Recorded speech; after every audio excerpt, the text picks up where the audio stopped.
అందరూ చాలా చక్కగా చెప్పినారు.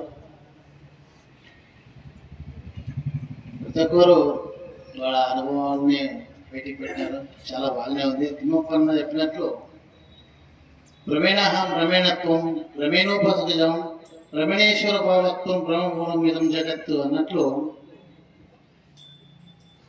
నువ్వు నేను ఈ విశ్వంకు కారణమైనటువన్నీ బ్రహ్మనేనని, జగత్తు విశ్వము దేవుడు జీవేశ్వరు చైతన్యము సర్వము బ్రహ్మకు మూలమై ఉన్నది. భ్రమ అంటే భ్రాంతి. భ్రాంతి అంటే ఒక్కదాన్ని చూసి ఇంకొకటి తరించుటే భ్రాంతి అని చెప్పవలసి వస్తుంది. అక్కడ ఒక వస్తువే ఉండిందే పరమ సత్యము. రెండో వస్తువు ఏదైతే వస్తుందో అది భ్రాంతులకు కారణమై ఉంటుంది. ఏంటంటే రెండు అన్న వస్తువు అది ఎరగకపోయింది. సత్యమైనది, నిత్యమైనది, ఏకమైనది ఒకే వస్తువు అది పరిపూర్ణంకి సంబంధపడింది.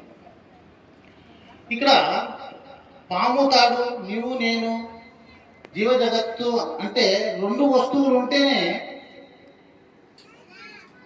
ఇంకొక వస్తువుగా బ్రహ్మాన్ని తెలుసుకోవాల్సి వస్తుంది. ఎప్పుడైతే అనేక వస్తువులు అని పేర్లు వస్తే అది ఎరుక. ఏకమై నిత్యమై సత్యమై ఒక వస్తువు ఉంటుందో అది పరమాత్మ, అది పరిపూర్ణం. ఎట్లనగా అనేక వస్తువులు తోచిందని శివరామేశ్వరుడు ఒకే మాట చెప్పారు. మూలం లేని గుర్తెరిగే శరీరమే ఏమి లేదని చెప్పినాడు. అంటే ఏదైతే గుర్తెరుగుతుంది, ఏదైతే విశ్వంకి జగత్తుకి కారణమై ఉన్నదో, ఈ విశ్వంకి కారణమై జగత్తును పుట్టించిందో, ఈ జగత్తుకి సర్వముకు భ్రమణే అని, ఈ గుర్తెరిగే శరీరమే అని శివరామ దీక్షితుల సిద్ధాంతం ప్రకారము చెప్పి ఉన్నారు. అది ఎలాగనగా ఈ ఎరుకయే సూక్ష్మమై స్థూలమే సూక్ష్మంగా ఏర్పరచుకొని తన సంకల్పము ద్వారా సర్వమును సృష్టించింది. సర్వము సృష్టించి ఆకాశము, ఆత్మ ఆకాశము, వాయువు జలమగ్ని, పృథ్వీ, ఔషధాలు, అన్నము, నవలాది సకల జంతుజాలంబులు, సూర్యచంద్ర నక్షత్ర నవమండల సదీపాలు, పంచభూతం, నా గ్రహాలను అన్ని సృష్టించుకొని 84 లక్షల జీవరాశులలో ఒక జీవుడు మాత్రం తక్కువబడినాడు. ఆ ఎరుకకి తన సంకల్పం అదే నన్ను చూసుకునే ఒక జీవి, అదే మానవుని జీవి. అదొక్క జన్మ, లేకపోతే తను తాను చూసుకోవాలని సంకల్పం వల్ల మానవ జన్మ తను తాను చూసుకోవడానికి ఎత్తవలసి వచ్చింది. అన్నిటికీ ఒక తల జీవులు, 2 తల జీవులు, 3 తల జీవులు, 5వ తల జీవి ఈ మానవుడే. ఇదే మాట్లాడేదనే శక్తి ఉండదు, దీనికి తెలుసుకునే కదా శక్తి ఉండదు. ఈ ఎరుకనే అన్నిటిని పుట్టించి తను తాను తెలుసుకోవాలని సంకల్పం కలిపి ఈ మానవ జన్మం ఎత్తవలసి వచ్చింది. అప్పుడు మొట్టమొదటి సిద్ధాంతం వారు ఏమనుకున్నారంటే ఆ ఎరుకకి పరిపూర్ణ లక్షణం అంటగట్టిన, అదే సర్వముని సృష్టించుకున్నదని అంటగట్టి దానికి పరిపూర్ణ లక్షణం ఇచ్చి అదే అన్నిటికీ సర్వం సృష్టించిందని పరిణామంగా మొట్టమొదటి సిద్ధాంతం వారు భ్రాంతులు పడేసినారు అందరినీ. శివరామ దీక్షితులు వారు ఏమంటున్నారంటే ఇక్కడ ఒక మాట గమనించాలి. ఆ ఎరుకనే సంకల్పం లేని సర్వం సృష్టించి మొట్టమొదటి సిద్ధాంతంలో దాన్నే పరిపూర్ణంగా ఎంట చేసి అదే సర్వముకి ఉండదని చేసి తను భ్రమ చెందినారు. ఇక్కడ 2 విషయాలు వ్యక్తం చేస్తున్నారు. ఈ ఎరుకనే సర్వమని తెలుసుకున్న భ్రాంతులు పడేసినది, పరిపూర్ణ లక్షణం దానికి ఎంటగట్టినారు. అదే నేను అనుకున్నది. మన ఇది సూక్ష్మంగా అర్థం చేసుకోవాల్సి వస్తుంది. ఎందుకంటే సూక్ష్మ గ్రహములకే కొన్ని విషయాలు అర్థమవుతుంది. ఇక్కడ నేను చెప్పుతున్నది ఎరకద విషయమే. మత సిద్ధాంతాలు అంటగట్టినక్కడ కూడా అక్కడ ఎరుకనే తను సృష్టించుకుని నేనే సర్వం అనుకున్నది. ఇక్కడ మత సిద్ధాంతాలలో కూడా దాన్నే పరిపూర్ణ పరబ్రహ్మకి అంటగట్టి అదే పరిపూర్ణము, అదే దానికి మన లక్షణం అంటగట్టి వాళ్ళు కూడా దాన్నే నమ్మించి ఈ మత సిద్ధాంతాలందరూ ముంచేసినారు అందరినీ. అలాగా మరి మత సిద్ధాంతాలు కట్టేసినప్పుడు కూడా ఈ శివరామకృష్ణ వారు ఏమంటున్నారంటే పరిపూర్ణ ప్రాయం నందు ఎరక పుట్టనే లేదు రా. ఇది ఎంతవరకు గమనిస్తారో, ఎంతవరకు మీకు అర్థమవుతుందో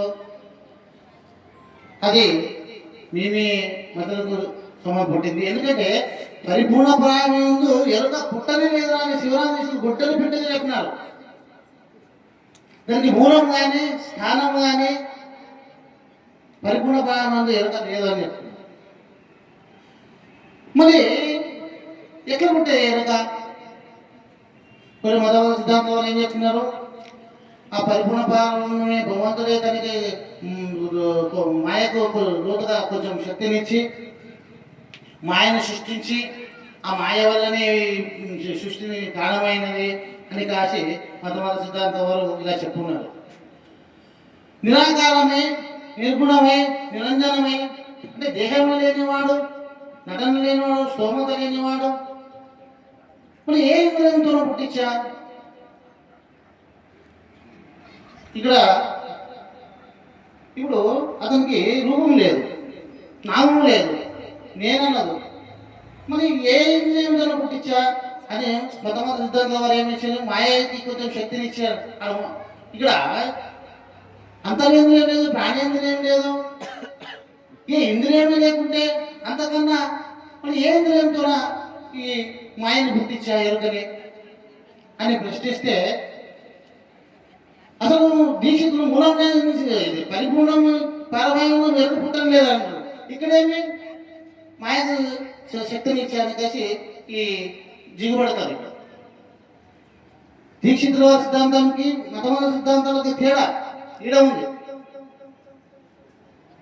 పరిపూర్ణ ప్రారంభంలో ఎవరికి మూలం లేదు, స్థానం లేదు, అది పుట్టడం లేదు అంటుండ్రు. ఇక్కడేమి మాయకి పరిపూర్ణమే శక్తినిచ్చి దాని ద్వారా పుట్టినాను. నిరాకారం, నిరంజనం, నిర్గుణమైన వానికి ఈ అంతరేంద్రియం లేదు, ప్రాణేంద్రియం, ఏ విషయేంద్రియం లేదు, మరి ఏ ఇంద్రియంతో పుట్టిస్తాడు?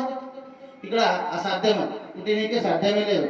ఈ ఎరుక తన ఏందే తాను పుట్టినది, తన ఏందే తాను పుట్టి తన ఏందే తాను దోచుకొని ఇదంతా నేను నా వల్లనే అయ్యింది అని తాను చెప్పుకుంటుండదు. ఇక్కడ ఏం తెలుసుకోవాలంటే ఇక్కడ మొట్టమొదటి సిద్ధాంతం వాళ్ళు ఏం చెప్తున్నారు? సత్యమై, నిత్యమై, కేవలంపై, నిరాకారమై, సచ్చిదానంద స్వరూప చైతన్యమై అని కలిసి 5 విషయాలు చెప్పినారు. ఇక్కడ సత్యమై, నిత్యమై, కేవలంపై, నిరాకారమై అన్నప్పుడు ఈ 4 విషయాలు పరిపూర్ణం పోయినవే. ఎప్పుడైతే సచ్చిదానంద స్వరూపము అని అంటారో అది ఎరగకపోలేదు. సచ్చిదానంద చైతన్యం ఉన్నప్పుడు ఎరగకపోలేదు. ఎందుకంటే సత్యమై, నిత్యమై, నిరంజనమై అంటే అది నిష్కళంగా ఉంటుంది. ఇప్పుడు వేలకి లక్షల గ్రంథాలు ఉన్నవి, తెలిసిన వాళ్ళ గ్రంథాలు ఉన్నవి, తెలియని వాళ్ళ గ్రంథాలు ఉన్నవి. తెలిసిన వాళ్ళ గ్రంథాలు ఎలా ఉన్నాయంటే ఉత్కృష్టమై నిష్కళంకంగా ఉంటున్నాయి. తెలియని వారి గ్రంథాలు ఇట్లాగే చైతన్యమై, సచ్చిదానంద స్వరూపమే, ఆ రూపమే, ఈ రూపమే అని కలిసి వాళ్ళు కొంతమంది తెలియని వాళ్ళు జిగబడుతున్నారు తమంతా వాళ్ళు. అలా తెలుసుకుంటూ పోతే ఈ ఎరకకు స్థానం కానీ రూపం కానీ లేనే లేదంటున్నారు. కాబట్టి ఆ ఎటువంటి స్థానం అని గురుముఖాంతర సూచన తెలుసుకొని ఆ పరిపూర్ణ పరబ్రహ్మం ఒక ఇంతకుముందు చెప్పిన ఇది అత్యున్నత ఉత్కృష్టమైన బోధ. ఎందుకంటే ఇంతకుముందు చెప్పినాను, ఎంత గడిచినా ఎంత ఇది చేసినా కూడా సస్సునుడుగా మనిషి మన దీనికి ఇంత ఉత్కృష్టమైనది, ఇంత ఉన్నతమైన స్థానం ఎట్లా ఇచ్చినాడు. మరి ఎరుకంటే ఏమి, పరిపూర్ణం అంటే ఏమి, గురు సూచన ద్వారా తెలుసుకొని తను తాను సంతృప్తి చెంది తను తాను లేకుండా చేసుకొని జన్మం సార్థకం చేసుకోవాలని నేను. మరి ఇంకొక విషయం, ఇక్కడ జనులను దేవుడికి ఎవరికి కనరాడని తనకు నామరూపం నన్ను స్తోమత దానికి లేవని. కానీ నిజమే, జనులు అని అతనికి నామం కానీ రూపం కానీ స్థానం కానీ జన్మం కానీ లేదు, అతను పుట్టుకనే లేదు. పరిపూర్ణం పుట్టుక ఉందా? ఆ పరిపూర్ణం పుట్టుక కానీ సావు కానీ రెండు లేవు. పుట్టు సావులు ఎవరికి ఉంది? ఈ ఎరుకకే ఉంది పుట్టు సావులు. ఇదే సంసారం అంటే పుట్టు చావులు అనేదే ఒక సంసారం. పుట్టు చావులనే అతి ఘోరమైన దుఃఖం కారణమవుతున్నది. మన ఇలాగో మనం ఎక్కువ కూడా సమయం తీసుకోవాలను. అందరూ అన్నిటికీ బాగా చక్కగా చెప్పి ఉన్నారు. మన ఆ గురువు పరిపూర్ణ సచ్చిదానందని అంతు తెలిపెట్టి గురిని చేరాల అంటే ఇంకా క్వశ్చన్ అనే ఉండదు మనిషికి. మొత్తం తెలిసిన ఒక్కసారి కలిస్తే అతనికి దయ వస్తే అర నిమిషం బోధించు అనే విధంగా తనకి దయ వస్తే మన అంతు తెలిపెట్టి గురిని చేరాలంట. మరి ఇంకొక విషయం వల్ల అడిగే అవసరం ఉండదు. ఈ నాటకాలు చేసే గురువుతనం ఉంటే తెలుగు లేకుంటే తెలుసుకున్న ఇష్టం ఉన్నతనికి తెలిసిన గురువులకి వసూలు జ్ఞానం ఉన్న గురువులతోనే చేరాలి. ఇదేంటంటే వాళ్ళు మీరు చేస్తారు, మీరు ముంచేస్తారు. ఆ కడ తెరలేరు. ఇక్కడ జన్మరహితం కాదు. జన్మరహితం అంటే ఉన్నప్పుడు జన్మరహితం కావాలా.